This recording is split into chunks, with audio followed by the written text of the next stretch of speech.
నమస్కారం వార్తలకు స్వాగతం ముందుగా ముఖ్యాంశాలు ఎమ్మెల్సీ పోతుల సునీత విలేకరుల సమావేశం చంద్రబాబు పవన్ కళ్యాణ్లపై ఫైర్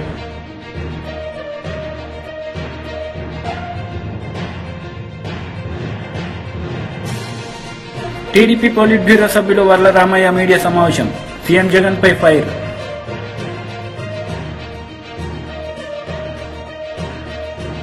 కరీంనగర్లో బీఆర్ఎస్ పబ్లిక్ మీటింగ్ లో మాజీ ముఖ్యమంత్రి కేసీఆర్ పాల్గొన్నారు. ఈ సందర్భంగా ఆయన ప్రసంగించారు. రెప్పపాటు సెకండ్ పార్ట్ కరెంటు పోకుండా రాష్ట్రంలో అన్ని వర్గాలకు కరెంట్ ఇచ్చినాం. పోచారం శ్రీనివాసరెడ్డి గారు నా పక్కనే ఉన్నారు. ఆనాడు వ్యవసాయ శాఖ మంత్రిగా ఉండిరి. ఆయనకు నేను లక్ష్మీ పుత్రుడు అని పేరు పెట్టుకున్నా. ఆయన కాలంలోనే 24 గంటలు రైతులకు ఫ్రీ కరెంట్ వచ్చింది. రైతు బంధు వచ్చింది. కరెంటు కరోనా వచ్చి కాటేస్తే కూడా నేను వేరే ఆపినా కానీ రైతు బంధు ఆపలే. వ్యవసాయం జరగాలి, గ్రామాలు నిలబడాలి, రైతాంగం నిలబడాలని కరోనా వచ్చి బాధ పెట్టినా ఖజానాల డబ్బులు లేకున్నా అప్పో సప్పో చేసైనా సరే రైతు బంధు ఆపలే. ఇలాగా రైతు బంధు అయ్యే శాతం అయితే లేదా? కేసీఆర్ జర్ర ఇటు ముఖం మలగంగానే కట్క బంద్ చేసినట్టు కరెంటు బంద్ అవుతుందా? మేము చేసిన దాన్ని 9 ఏళ్ళు ఇచ్చిన దాన్ని ఈ చవడ దద్దమ్మలకు ఇయ్యలేదా? దయచేసి ప్రజలు ఆలోచించాలి. ఇలా మళ్ళా మీరు కాంగ్రెస్కే ఓటేసినారు అనుకో, ఏమంటారు? మేము రైతు బంధు ఇయ్యకున్నా, కరెంట్ ఇయ్యకున్నా, మోటార్లు గాలబెట్టినా, నీళ్లు సరిగా తెచ్చి రైతుల పొలాలు ఎండబెట్టినా మళ్ళా మాకే గుద్దిన మాకే ఓటేసినారు అంటారు. 6 గ్యారెంటీలు 3 గ్యారెంటీలు అన్నిటికన్నిటికీ ఎగనామం పెడతారు. ఇది కాంగ్రెస్ చరిత్ర మీరు చూసిందే. ఇప్పుడే చెప్పిన వినోద్ కుమార్ గారు ఇదే అత్యవసరం బీఆర్ఎస్ కి ఎంపీలు. ఎందుకంటే ఈ టైంలోనే మీరు కర్రు కాల్చి సురుకు పెట్టకపోతే నిర్లక్ష్యం వచ్చేస్తుంది, అహంకారం పెరిగిపోతుంది. ఇప్పుడు చెప్పుతోని కొడతా అంటే రేపు నిజంగానే కొడతాడు. ఆ విధంగా మోసపోదామా? లేదు బీఆర్ఎస్ గులాబీ జెండా ఎగిరేసి బ్రహ్మాండంగా మన ఎంపీలను గెలిపించి ముందుకు పోదామా? తెలంగాణ సమాజం ఆలోచన చేయాలి. ఏం చేద్దామండి? గులాబీ జెండా ఎగరేద్దామా? ఈ పార్లమెంట్ ఎన్నికల్లో ఎంత బలంగా గులాబీ జెండా ఎగిరితే ప్రజల పక్షాన కాపలాదారులుగా ఇంతకుముందే వినోద్ గారు చెప్పినట్టు బ్రహ్మాండంగా ముందుకు పోతాం. ఇంతకుముందు వినోద్ గారు చెప్పినారు కరీంనగర్ పార్లమెంట్ కాబట్టి నేను చెప్తా ఉన్నా. భారతదేశంలో ఎన్ని జిల్లాలుంటే అన్ని జిల్లాలకు ఒక్కొక్క జిల్లాకు నవోదయ పాఠశాల ఇవ్వాలనేది కేంద్ర ప్రభుత్వ చట్టం. మనం 10 జిల్లాలు పోయి 33 జిల్లాలు అయినాం.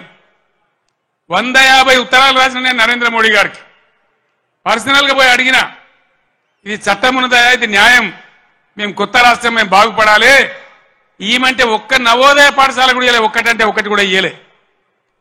ఒక్క నవోదయ పాఠశాల ఇయ్యరు బీజేపీకి. ఒక్క ఓటు కూడా కరీంనగర్ ఎందుకు వేయాలి? ఇవాళ దయచేసి ఆలోచన చేయాలి. దేశవ్యాప్తంగా 157 మెడికల్ కాలేజీలు పెడితే ఒక్క మెడికల్ కాలేజీ కూడా మన తెలంగాణకి ఇయ్యలే. 100 సార్లు అడిగితే కూడా. మరి ఒక్క నవోదయ పాఠశాల ఇవ్వని, ఒక్క మెడికల్ కళాశాల ఇవ్వని బీజేపీకి ఎందుకు ఓటేయాలి? బండి సంజయ్ ఇక్కడ ఎంపీ ఏం చేసినట్టు మీరు దయచేసి ఆలోచన చేయాలి. 5 రూపాయల పనిచేసిండ్రా? 5 రూపాయలు ఏమన్నా 10 రూపాయల పని జరిగిందా?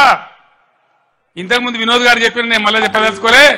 ఆయన ఉన్నప్పుడు కరీంనగర్ స్మార్ట్ సిటీ కానీ, జాతీయ రహదారులు కానీ, రైలు మార్గం కానీ, ఇంకా అనేక ఇన్స్టిట్యూట్స్ గురించి కానీ కేంద్రంతో పోరాటం చేసిండు.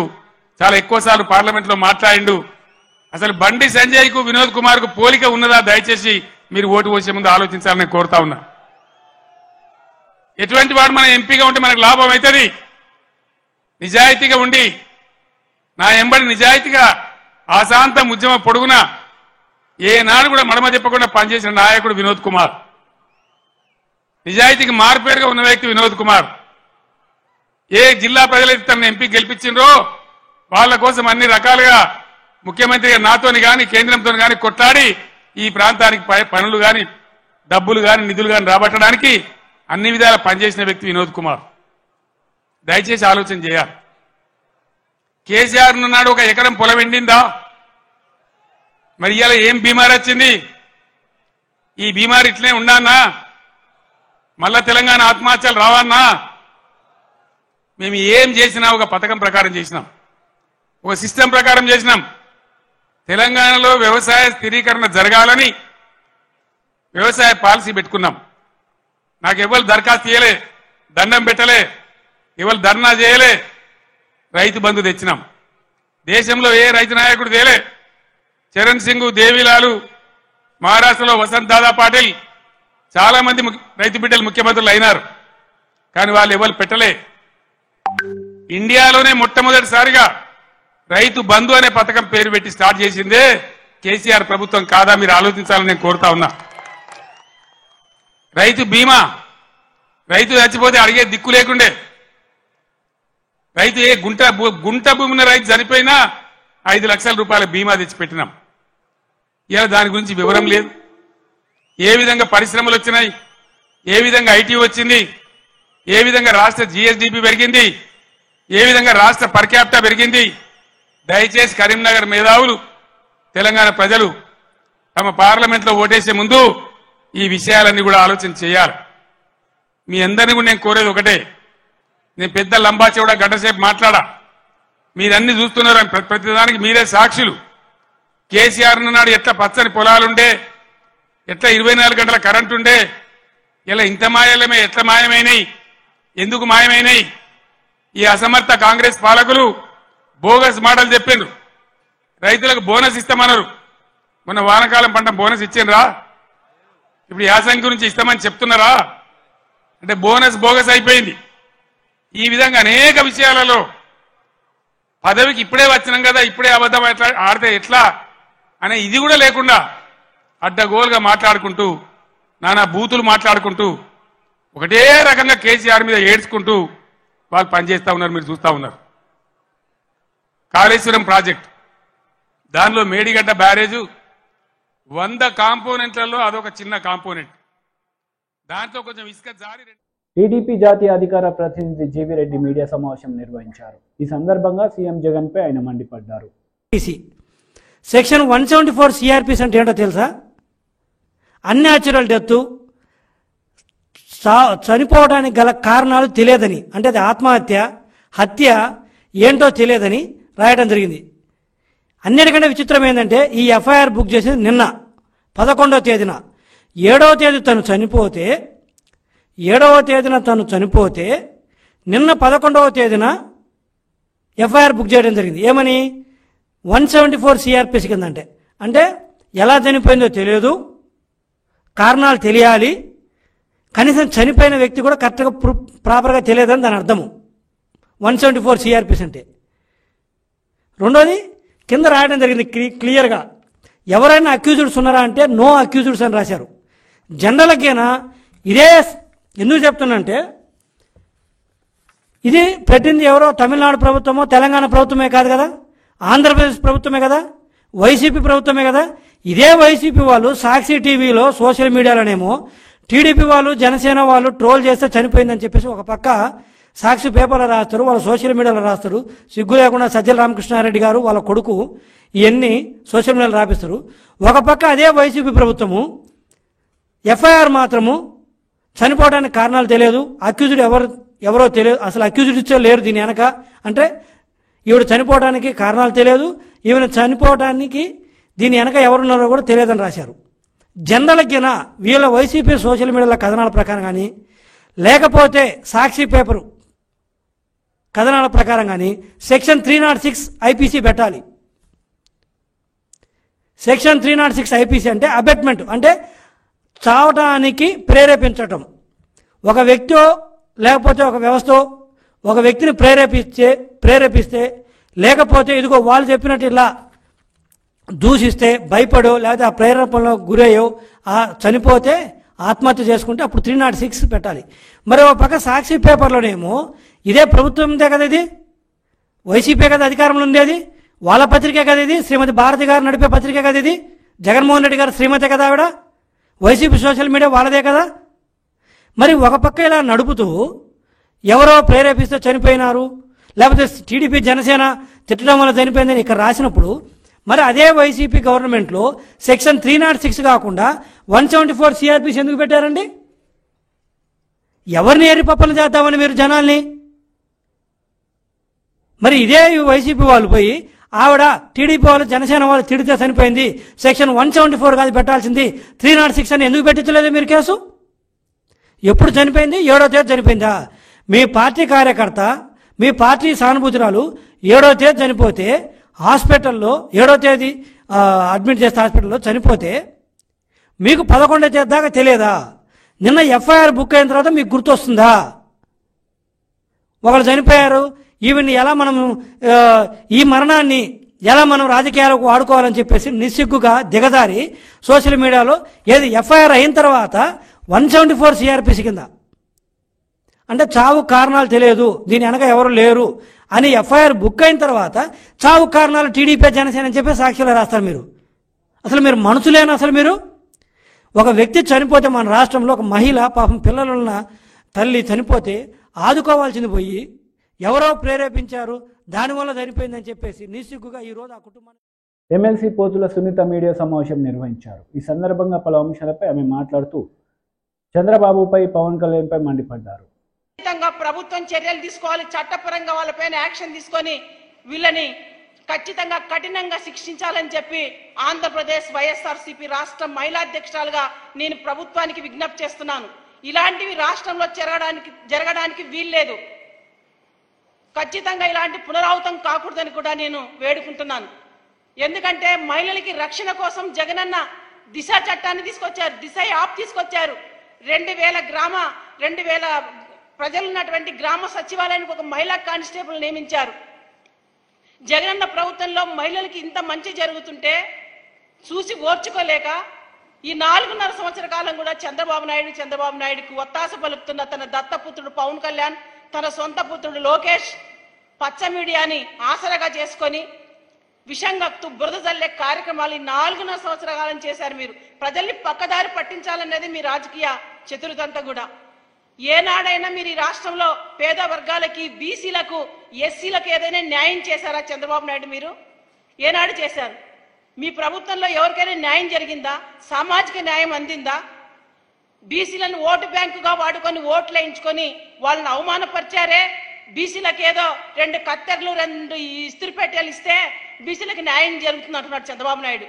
ఈ రోజు బీసీలు ఆ పరిస్థితుల్లో లేరు చంద్రబాబు నాయుడు. జగనన్న ప్రభుత్వంలో సామాజిక న్యాయాన్ని అందిస్తున్నటువంటి జగనన్న ప్రభుత్వంలో ఎంతో గౌరవంగా ఈరోజు బీసీలు ఉన్నారు. ఈరోజు మహిళలకి రాజ్యాధికార పదవుల్లో, ఈరోజు సంక్షేమంలో, నామినేటెడ్ పనుల్లో 50% రిజర్వేషన్లు కల్పించి చట్టబద్ధత కల్పిస్తున్నటువంటి ముఖ్యమంత్రి ఈ రాష్ట్రంలో దేశంలోనే ఒక రోల్ మోడల్ గా మహిళా సంక్షేమంలో నిలబడ్డారు ముఖ్యమంత్రి గారు. ఇవన్నీ చూసి ఓర్చుకోలేక సామాన్య మహిళలపైన మీ పచ్చ మీడియాని, మీ సోషల్ మీడియాని అడ్డం పెట్టుకొని ఈరోజు ఈ సమాజంలో ఏదో చేస్తామంటే చెల్లదు. చంద్రబాబు నాయుడు, పవన్ కళ్యాణ్, లోకేష్ మీ పాపాలు పండే రోజు దగ్గర పడ్డాయి, అతి దగ్గర పడ్డాయి. ఖచ్చితంగా రాష్ట్రంలో ఉన్నటువంటి 50% మహిళలందరూ కూడా ఈరోజు జగనన్న ప్రభుత్వంలో 80% సంక్షేమ పథకాలు అందుకున్నారు. రాజ్యాధికార పదవుల్లో 50%, ఈరోజు స్థానిక సంస్థల్లో 50%. ఎంతో ఆనందంగా, సంతోషంగా అక్క చెల్లెమ్మలు జగనన్న ప్రభుత్వంలో ముందుకెళ్తున్నారు. ఖచ్చితంగా 2024లో మీకు ఈ రాష్ట్రంలో పుట్టగతులు లేకుండా తరిమి కొట్టే టైము ఖచ్చితంగా మహిళా మనులే తీసుకుంటారు చంద్రబాబు నాయుడు. ఇది మీరు గుర్తుపెట్టుకోండి అని కూడా చంద్రబాబు నాయుడుకి నేను ఈ సందర్భంగా హెచ్చరిస్తున్నాను. చంద్రబాబు నాయుడు ఏనాడైనా కూడా ఆయన నవ్యాంధ్రప్రదేశ్లో కాల్మని అడ్డం పెట్టుకొని ఎంతో మంది మహిళల మానవ ప్రాణాలు దోచింది మీరు కాదా? ఎంఆర్ఓ వనజాక్షి ఇసుక మైనింగ్ ప్రశ్నిస్తే మీ ఎమ్మెల్యేని జుట్టు పట్టి ఈడ్చి కొట్టారే ఒక మహిళా ఎంఆర్ఓని మీరు కాదా? మీ ప్రభుత్వంలో కాదా? రిషితేశ్వరి అని ఒక పీజీ స్టూడెంట్ని కాలేజీలో ర్యాగింగ్ భూతం అడ్డం పెట్టుకొని ఆ అమ్మాయి ఆత్మహత్య చేసుకొని చనిపోతే ఆ ప్రొఫెసర్ని ఎంటేసుకొచ్చాడు చంద్రబాబు నాయుడు. చంద్రబాబు నాయుడు ఏనాడైనా తన ప్రభుత్వంలో, తన రాజకీయ అనుభవంలో మహిళల్ని కాపాడింది లేదు. ప్రతి ఒక్కరిని ఏడిపించడం, ప్రతి ఒక్కరిని నెట్టేయడం, ప్రతి ఒక్కరిని దగా చేయడం, మోసం చేయడమే చంద్రబాబు నాయుడు నేపథ్యంగా సాగింది. కాబట్టే ఈ రోజు జగనన్న ప్రభుత్వంలో మహిళలు ఆనందంగా సంతోషంగా ఉండడం, వాళ్ళకి గిట్టడం లేదు, వాళ్ళ కండ్లలో మంట, కడుపులో బాధ. కాబట్టే ఇలాంటి వాటికి పాల్పడుతూ సోషల్ మీడియాను అడ్డు పెట్టుకొని ఈరోజు ఐటీడీపీ సోషల్ మీడియా ద్వారా కోట్ల రూపాయలు వెచ్చించి ఈరోజు దాన్ని నడుపుతున్నందుకు ఇందుకైనా మీరు నడుపుతున్నది సమాజంలో. టీడీపీ పోలిట్ బ్యూరో సభ్యులు వర్ల రామయ్య మీడియా సమావేశం నిర్వహించారు. ఈ సందర్భంగా పలు అంశాలపై ఆయన మాట్లాడారు. ప్రచారం చేస్తున్నాడు, సివిల్ కాండక్ట్ రూల్స్ కి వ్యతిరేకం. అది అతను చేయటానికి లేదు, ఇమ్మీడియట్ గా అతను సస్పెండ్ చేయాలి. సస్పెండ్ చేసి అతని మీద చర్యలు తీసుకోవాలి. అవసరమైతే ఉద్యోగం నుంచి అతన్ని టెర్మినేట్ చేయాలా. ప్రభుత్వ ఉద్యోగ పనికిరాడు అతను. జీతం తీసుకునేదేమో ప్రజల దగ్గర నుంచి, ప్రజల సొమ్ము జీతం తీసుకొని జగన్మోహన్ రెడ్డి గారి పార్టీకి దాసోహం చేస్తున్నాడు, ప్రచారం చేస్తున్నాడు ఈ వెంకట్రామరెడ్డి. రుజువులతో సహా ఈ రోజున అతను మాట్లాడిన పెన్ డ్రైవ్తో సహా ఈ రోజున election chief electoral officer Meena గారికి ఇచ్చాం. అయ్యా ఇట్లా అయితే ఎట్లాగన్నాం మేము? ఒక ప్రభుత్వ ఉద్యోగి ఓపెన్గా ప్రచారం చేస్తుంటే జగన్మోహన్ రెడ్డి గారిని గెలిపించండి, ఫ్యాన్ గుర్తుకు ఓట్లు వేయండి అని అతను చెబుతూ ఉంటే ఉద్యోగస్తులందరూ కూడా నా మాట వినండి, మీ అధ్యక్షుడిగా నేను చెబుతున్నానని అతను మాట్లాడుతుంటే అతను ఉద్యోగంలో కొనసాగే నైతిక హక్కు ఉందా? అందుకే ఈ రోజున చీఫ్ ఎలక్టరల్ ఆఫీసర్ మీనా గారిని కలిశాం. మేము 3 రోజుల క్రితం మా అధ్యక్షుడు అచ్చెన్నాయుడు గారు లెటర్ రాశారు, చీఫ్ సెక్రటరీ గారికి, జవహర్ రెడ్డి గారికి లెటర్ రాశారు, నో యాక్షన్. ఇప్పుడు అందుకే ఎలక్టరల్ ఆఫీసర్ని కలిసి దీన్ని సీరియస్గా తీసుకోవాలని చెప్పి మేము ఆయన కోరటం జరిగింది, కంప్లైంట్ ఇవ్వటం జరిగింది. చేయటానికి లేదండి, అతను ప్రచారం చేయటానికి లేదు. అతను all actions should be connected to his employees. Secretariat employees చుట్టే తిరగాలి అతని యాక్షన్స్ అన్ని. వాళ్ళ వెల్ఫేర్ గురించి, అంతకని జగన్మోహన్ రెడ్డి గారి వెల్ఫేర్ గురించి మాట్లాడడానికి ఇతనెవడు? ఇతనికి ఏం అర్హత ఉంది? జగన్మోహన్ రెడ్డి గారి పార్టీ గురించి మాట్లాడడానికి ఇతనెవడు? ఒక్క క్షణం కూడా అతను ఉండటానికి వీలేదు. చీఫ్ సెక్రటరీ గారు ఎప్పటికైనా కళ్ళు తెరిచి మా కంప్లైంట్ మీద ఇమ్మీడియట్గా యాక్షన్ తీసుకోవాలి, అతన్ని సస్పెండ్ చేయాలా, ఎంక్వైరీ కండక్ట్ చేసి అతన్ని ఎక్స్పెల్ చేయాలి. ఉద్యోగంలో ఉండటానికి కూడా అతను అనర్హుడు. ప్రభుత్వ ఉద్యోగ ప్రజల జీతం తీసుకుంటూ కొనసాగే హక్కు లేదు అతనికి అని చెప్పి కూడా మేము మీనా గారికి, చీఫ్ ఎలక్టరల్ ఆఫీసర్కి కంప్లైంట్ ఇవ్వడం జరిగింది. చీఫ్ సెక్రటరీ గారు కూడా దీని మీద మీనమేషాలు లెక్కించడానికి వీల్లేదు, ఇమ్మీడియట్గా అతను సస్పెండ్ చేయాలని చెప్పి కూడా మరొక్కసారి డిమాండ్ చేస్తున్నాం. ఇంకొకటి, శ్రీమతి విమలమ్మ గారు,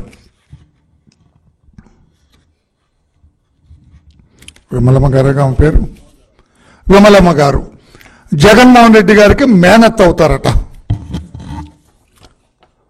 YS Vimala Reddy aunty of Shri YS Jaganmohan Reddy. ఈమె క్రైస్తత్వం తీసుకున్నారు, క్రైస్తవ భక్తురాలు, ఏదో ఆమె కూడా మత బోధ చేస్తూ ఉందట. ఈవిడ గత 15 రోజుల నుంచి ఎమ్మెల్సీ వరుడు కళ్యాణి ప్రెస్ మీట్ నిర్వహించారు. ఈ సందర్భంగా పలు అంశాలపై ఆమె మాట్లాడారు. పాపమని కూడా అనిపించలేదా? అంటే మీ నాయకులైన చంద్రబాబు నాయుడు గారు, లోకేష్ లేదా పవన్ కళ్యాణ్ గారు, బాలకృష్ణ గారు, వీళ్ళందరికీ మహిళలంటే చులకర భావం కాబట్టి యథా రాజా తదా ప్రజ అన్నట్టుగా మీరు ఈ విధంగా చేస్తారా అని నేను అడుగుతూ ఉన్నాను. అసలు టీడీపీ అంటేనా తెలుగు దుర్యోధనుల పార్టీ, టీడీపీ అంటేనా తెలుగు దుశ్శాసనుల పార్టీ, టీడీపీ అంటేనా Telugu dirty party, Telugu dacoit party అన్నట్టుగా ఈ రోజు మారిపోయింది. ఎందుకంటే తెలుగుదేశం పార్టీ నాయకులకు గాని, వాళ్ళ సోషల్ మీడియా సైకో సైన్యం గాని వాళ్ళకి ఒక ఫ్రస్ట్రేషన్. ఈ రోజు ఆంధ్రప్రదేశ్ రాష్ట్రంలో ప్రజలందరూ జగనన్న ప్రభుత్వంలో చాలా సంతోషంగా ఉన్నారు. ఖచ్చితంగా మళ్ళీ జగన్మోహన్ రెడ్డి గారే ముఖ్యమంత్రి అవుతూ ఉన్నారు. తెలుగుదేశం పార్టీ మరి జన్మలో అధికారంలోకి రాదు. ఆ ఫ్రస్ట్రేషన్ ని ఇలా సంతోషంగా ఉన్న ఆడబిడ్డల మీద మీ ఫ్రస్ట్రేషన్ ని, మీ సైకోయిజం ని చూపిస్తూ ఉన్న పరిస్థితి ఈ రోజు కనిపిస్తూ ఉంది. నిజంగా ఇది చాలా దురదృష్టకరం. ఇలాంటి పనులు పునరావృతం అవ్వకుండా చూడాల్సిన పరిస్థితి పోలీసు యంత్రాంగం మీద ఉందని నేను భావిస్తూ ఉన్నాను. అలాగే తీసుకుంటే తెలుగుదేశం పార్టీ ఈ ఐటీడీపీ అనేసి నడుపుతూ ఉంది. దాన్ని ఎవరు నడిపిస్తున్నారు? లోకేష్. ఇది ఐటీడీపీ కాకుండా ఐసిస్ టీడీపీ లాగా మారిపోయింది. అంటే ఒక ఉగ్రవాద సంస్థ చేసే యాక్టివిటీస్ కంటే ఘోరంగా చేస్తూ ఉన్నారు. అసలు చంద్రబాబు నాయుడు గారు అసలు ఈ మహిళలంటే ముందు నుంచి గౌరవం లేదు. అలాగే జగనన్న పథకాలంటే ఎప్పుడు ఏడుస్తూ ఉండడమే. మళ్ళీ వాళ్ళ మేనిఫెస్టోలో మా పథకాలనే కాపీ కొడుతూ పెడతాడు. ఆ రోజేమో సెంటు స్థలం ఇస్తూ ఉంటే అది సమాధికి పనికొస్తుంది అంటూ కామెంట్ చేసి తన అక్కసు వెళ్ళబోసుకున్నాడు. ఈ రోజు అతని సోషల్ మీడియా సైన్యమేమో ఒక ఆడపిల్ల తనకి ఇల్లు వచ్చిందని ఎంత సంతోషంగా చెప్పిందో ఆ వీడియో మీరందరూ చూసుంటారు. ఒక చెప్పలేనంత సంతోషం. తనకి ఇల్లు వచ్చింది, ఇళ్ల స్థలం రిజిస్ట్రేషన్ అయ్యింది, ఆ ఇంటిలో రేపొద్దున తన పిల్లలతో కలిసి సంతోషంగా ఉంటాను, అలాగే అమ్మఒడి వచ్చింది, నాకు నా పిల్లల్ని చక్కగా చదివించుకుంటూ ఉన్నాను అమ్మఒడి ద్వారా అంటే ఒక లబ్ధిదారురాలుగా ఆమె ఎంత ఆనందంగా ఉంది. ఒక పేద వ్యక్తి ఆంధ్రప్రదేశ్ రాష్ట్రంలో జగనన్న పథకాల వలన ఎంత సంతోషం, వాళ్ళ కలలు నిజమయ్యాయి అనేది వాళ్ళు సంతోషం వ్యక్తం చేసుకుంటారు. అందులో తప్పేముంది? ఏమైనా మీ చంద్రబాబు నాయుడిని తిట్టారా? లేదంటే మీ నాయకులు ఎవరినైనా వాళ్ళు తిట్టారా? జగనన్న చేసిన మేలును వాళ్ళు చెప్పుకోవడం కూడా మీరు తప్పు అంటే ఈ రాష్ట్రంలో కొన్ని లక్షల మందికి జగనన్న మేలు చేసిన సంగతి మీరు మర్చిపోవద్దు. మరి వాళ్ళందరూ కూడా తమ సంతోషం వ్యక్తం చేస్తూ ఉన్నారు. ఈ రోజు తీసుకుంటే 31 లక్షల మంది ఆడబిడ్డలకు ఈ ఆంధ్రప్రదేశ్ రాష్ట్రంలో ఇళ్ల పట్టాలు ఇచ్చారు జగనన్న. అలాగే తీసుకుంటే 79 లక్షల మంది ఆడబిడ్డలకు ఆసరా పథకం ద్వారా లబ్ధి చేకూర్చడం జరిగింది. వాళ్ళ రుణాన్ని అంతటిని కూడా జగనన్న 4 విడతలుగా తీర్చేయడం జరిగింది. అలాగే 44 లక్షల మంది మహిళలకు అమ్మఒడి పథకం ద్వారా జగనన్న లబ్ధి చేకూర్చారు. అలాగే 26 లక్షల మందికి చేయూత పథకం ద్వారా లబ్ధి చేకూర్చారు. ఈ ఆడబిడ్డలందరూ కూడా ఇంతే సంతోషంగా గీతాంజలి గారు ఎంత సంతోషం వ్యక్తం చేశారు అంతే సంతోషం వాళ్ళు వ్యక్తం చేస్తూ ఉన్నారు. ఈరోజు ఆంధ్రప్రదేశ్ రాష్ట్రంలో పేదవాడి పిల్లలు సంతోషంగా గవర్నమెంట్ స్కూల్స్కి వెళ్ళి ఇంగ్లీష్ మీడియం విద్య చదువుతున్నారు. పేదవాడికి ఇంగ్లీష్ మీడియం విద్య తమ పిల్లలకి చదివించాలని అనేది ఒక కళ. ఒక రిక్షా వాడైనా ఒక ఆటో వాడైనా స్కూల్ పిల్లలకి కాన్వెంట్స్ కి పిల్లల్ని తీసుకెళ్తూ ఉంటారు. వాళ్ళు రోజు బాధపడేవారు ఒకప్పుడు, మా పిల్లలకి ఎప్పుడు ఇలాంటి ఇంగ్లీష్ మీడియం స్కూల్స్ లో చేర్పిస్తామని. ఈ రోజు ప్రతి పేదవాడు ప్రతి పేదింటి ఆడబిడ్డ కూడా తమ పిల్లల్ని ఇంగ్లీష్ మీడియం స్కూల్ కి పంపిస్తున్నాము. అలాగే బైలింగ్వల్ టెక్స్ట్ బుక్స్ ఇస్తున్నారు. జగనన్న విద్యా కానుక ద్వారా అన్ని వస్తువులు అంటే కాన్వెంట్ స్కూల్లో చదివే పిల్లలు లాంటి చక్కటి యూనిఫాము, అలాగే సాక్సులు, షూ అన్ని రకాలుగా ఒక డబ్బున్న పిల్లలతో సమానంగా వాళ్ళ జీవన ప్రమాణాలు పెరిగి సంతోషంగా వాళ్ళ పిల్లల్ని పెంచుతున్నామని ప్రతి పేదవాడు ప్రతి పేదింటి మహిళ కూడా సంతోషం వ్యక్తం